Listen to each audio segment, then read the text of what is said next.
First of all, thank you very much for having me here at the Inspire series. It's worked dramatically. I'm already inspired to be addressing this really august intellectual gathering of people from Harvard, a place that my mother thought I will never reach. But you know what? A lot of people have spoken before me and eloquently and described their dreams for India and given figures and facts that either are skeptical and, like Mr. Wilbur says, aspirational. But I'm just an actor, and I'm going to just give you my dream shamelessly, because that's the thing that I can do best. And by that I mean, when we talk of dreams, we have one of our greatest scientists and philanthropists, Dr. Abdul Kalam, and he said something which is very interesting. He said, dreams are not what you have when you sleep. The true dreams are the ones that don't let you sleep. He said that when you have that dream once, it's a dream. When you have it twice, it becomes a desire. And when you see it for the third time consecutively, it becomes a passion, an aim, and a goal. And that is the passion with which I want to see this fantasy that I have for India 2030. And Abraham Lincoln also was a dreamer. And, but he said one thing that makes most sense in trying to achieve this goal that I have dreamt for my nation. He said, if I have 6 hours to cut down a tree, then I will spend the first 4 hours sharpening the axe. There's a great philosophy in that.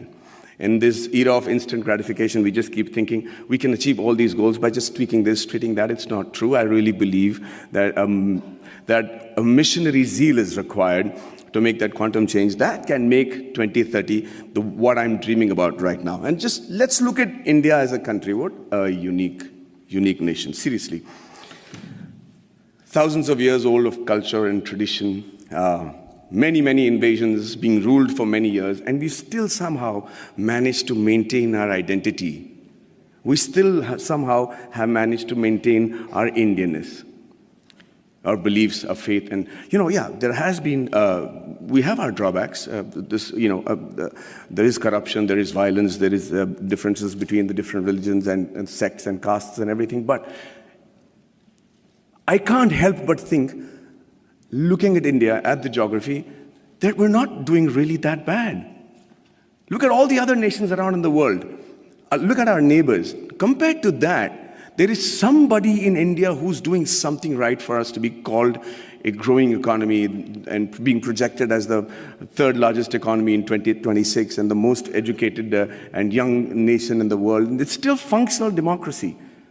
So let's first accept the fact that there is some people in India with the right ideas and the ability to lead the nation to where we are today. Under that assumption, we are also very capable of finding very unique solutions to the problems that generally the world faces. One of them, of course, is the fact that we found freedom through non-violence and non-cooperation. Who would have thought that was possible? We have some other great... No, seriously, I mean, it was as radical a thought then as it is today. And one man in a loincloth with belief and faith and complete conviction was able to do that for us, Mahatma Gandhi. And it's an amazing country of people like Mahavir, Gautam Buddha, and Mahatma Gandhi, and then Bhagat Singh, who also had a dream. He dreamt then, 85 years ago, that I dream of an India where no infant cries for the want of milk. No youngster is deprived of relevant education, and no youth goes door to door finding a job. Sadly, it's still a dream today. And I dream of a 2030 when this dream becomes irrelevant. I dream of a 2030 when everybody is so equally satisfied with what they're doing that they're able to actually devote more time back to art and culture, which is another great important aspect of our country. Now, for that to happen, we need to be a healthy nation. And when I say healthy, I remember preparing for a film of mine, which released recently, where I had to look like a boxer. And I had these, biceps and triceps that had to be there. So I decided just to work on the parts that is seen outside my clothes. So I was just working out on my biceps and my triceps and my shoulders. But you know what? I suddenly realized the strength that I had in my arms and biceps was not actually enough for me to look even fit, because it is disproportionate growth. It is the kind of growth that will not make you fit or strong, but actually make you look inadequate. And that is what is happening to India today. Everybody says we are the largest economy, we're going to be the most populated country in the years to come. And with economic superpower and supremacy in rocket and space technology, which I am privy to, and then the IT giants and smarter cities. But ladies and gentlemen, I really believe that more than smarter cities, we require smart villages. And this is going to be primarily what I talk about today. You know, a nation is only as strong as its weakest link, and rural India is our weakest link. See, it's important that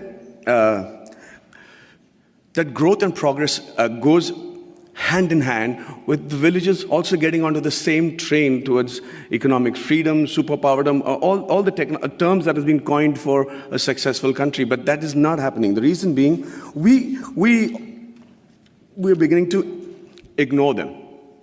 We're beginning to actually believe that this is a very interesting line that I've found, where they say that everybody believes that they know what is required for getting the underprivileged and the poor up to speed with the rest of the country. Okay? And we always start assuming that this is what they want. This is how we can help the poor and the villages, and this is what they need. And we can't be more wrong. Because when you assume, and as the spelling goes, you make an ass of you and me. I'm going to tell you how that happened to a friend of mine. His name was, he's a very profound doctor, a gastroenterologist, and he got a call from his patient, Mr. Abdul, who said, Dr. Saab, my wife is really, really ill, and she's got a big stomach ache, and she can't sit, and she can't sleep, and she's in big pain. Can I come and visit you? And he said, yeah, by all means. And like all patients today, he has done his research, he's gone into the internet, and he said, usko ye ho sakta hai, wo ho sakta hai. And the doctor said, don't worry, let me handle it. And he checked her out, and he said, she has an infected appendix, so I have to do a surgery, and she'll be fine. The surgery was done, he was fine, and Abdul was a happy man. 1 year later, he calls back the doctor and says, sir, my wife has got a stomach ache. Please do the appendix operation. She'll be fine. So Dr. Manoj said, listen, I'm the doctor. Let me diagnose what I have to. Please bring her to the clinic and we'll fix it up. He says, no, yes, sir, fix up that operation date. We'll do it in half an hour and we'll be back. Just she needs her appendix removed. So now he's losing his patience. He says, let me do the diagnosis. Abdul, bring her to the clinic. And he's still insisting. And finally, the doctor lost it. And he said, listen, I'm the doctor. And let me tell you that every human being has only one appendix. And I've already taken out the appendix. So please don't tell me how to do my job. Abdul waited very patiently for the doctor to finish with his assumptions. And then he shot back very meekly. He said, sir, I agree with you. Every human being can have one appendix. But a man can have two wives, right?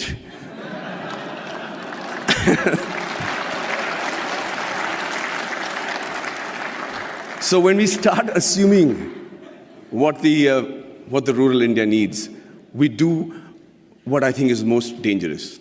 In my vast experiences of shooting in really rural Indias, and villages and small kugramams, like they call it in Tamil, really small places, I realized, shockingly, that the biggest financial burden for a person of this particular village, would you all be able to guess what his biggest financial burden is?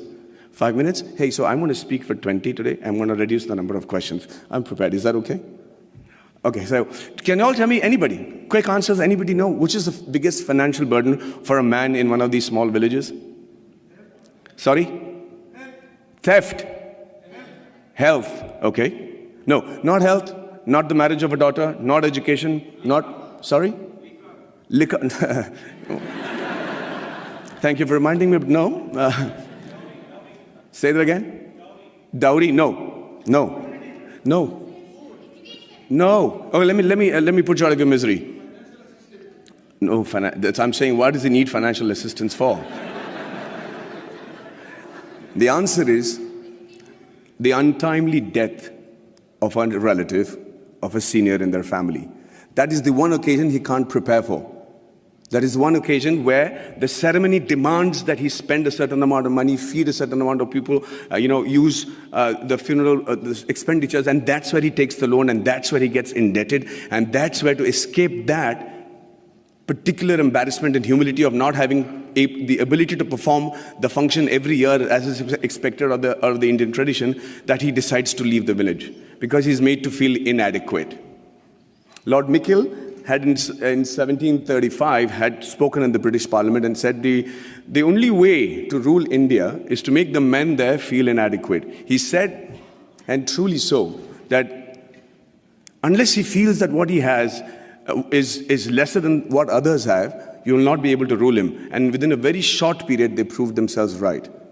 The rural India today is feeling inadequate. They're feeling like they're not even part of our country. And what happens with that is, they start then looking at opportunities in villages and saying better education, better health, better lifestyle, and no humility for not having performed the funeral properly. They decide to give up who they are and move to the cities. And who they are is what is more important for us to understand. Who they are actually the timekeepers and the bookkeepers of our deep-rooted traditional culture and stories. You should see how tradition and culture flourishes in a happy village in India. We don't have psychiatrists as a big fashion thing in India, and they still manage to maintain a great level of sanity.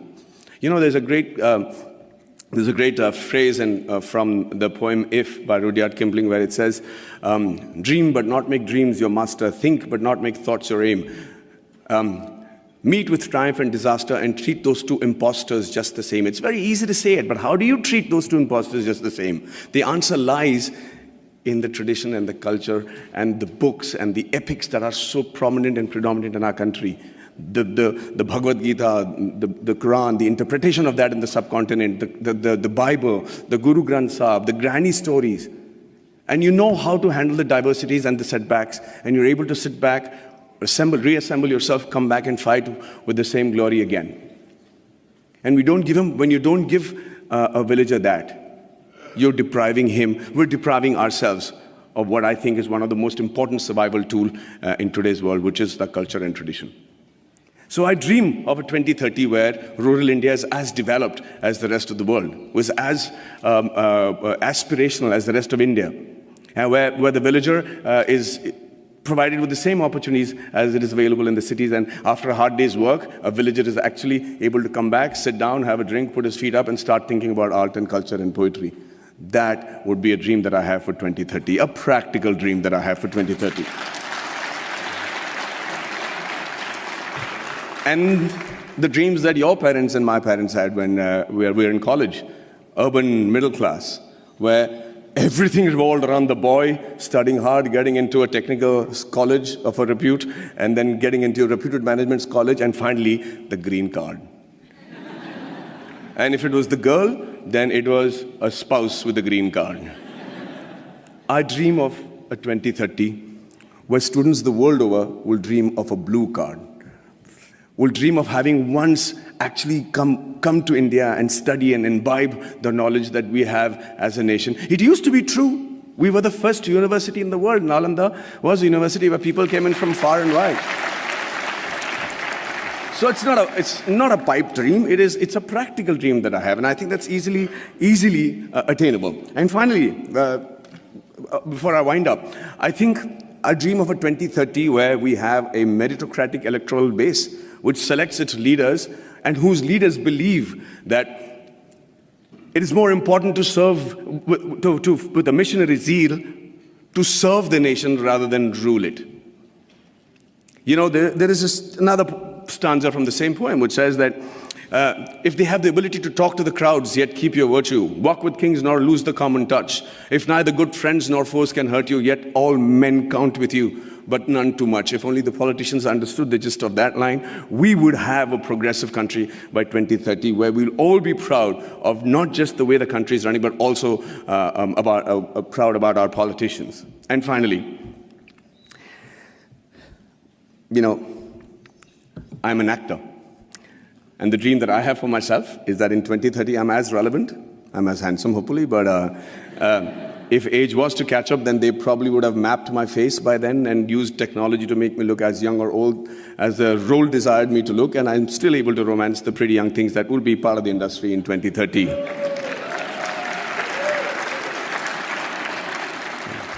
Well, I see that's got many guys going. Yeah.